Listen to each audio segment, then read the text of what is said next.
Sir நீங்க திருமதி சசிகலா அவர்களோட நல்ல ஒரு நட்பு பாராட்டி ஒரு உறவு இருக்கீங்க. அவங்க புதுசா ஒரு கட்சி தொடங்க போறதா பத்திரிகைகள்லாம் செய்தி வருது. தொடங்க போறாங்களா சார்? இல்ல ஏற்கனவே அண்ணா திராவிட முன்னேற்றக் கழகம் எடப்பாடி பழனிசாமி தலைமையில இருக்கு. அதிலிருந்து வெளியேறி திரு ஓபிஎஸ் அவர்கள் அதிமுக உரிமை மீட்பு கழகம் குழுன்னு போட்டு உரிமை மீட்பு கழகம்னு ஆரம்பிச்சிட்டாரு. அங்கிருந்து வந்த பேரறிஞர் அண்ணா காலத்திலிருந்து அரசியல்ல பயணித்த பண்ருட்டி ராமச்சந்திரன் அவர்களும் இப்போ ஒரு பெரிய கட்சி. கட்சிய புதுசா தொடங்கிட்டாரு.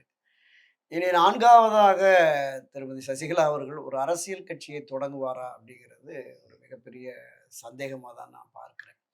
ஒருவேளை தனக்கு துரோகம் இழைத்த எடப்பாடி பழனிசாமிக்கு பாடம் புகட்ட வேண்டும் என்றால், குறிப்பிட்ட சில தொகுதிகளில் டெல்டா ம், மாவட்டங்கள்ல, தென் மாவட்டங்கள்ல தங்களுடைய ஆதரவு வேட்பாளர்களை ம். களம் காண்போம், அம்மாவின் ஆட்சியை அமைப்போம் அப்படிங்கிறாங்க. இந்த தேர்தல் களத்துல அதிமுகவை தோற்கடிப்பதற்கு தான் அது முடியும். அதுதான்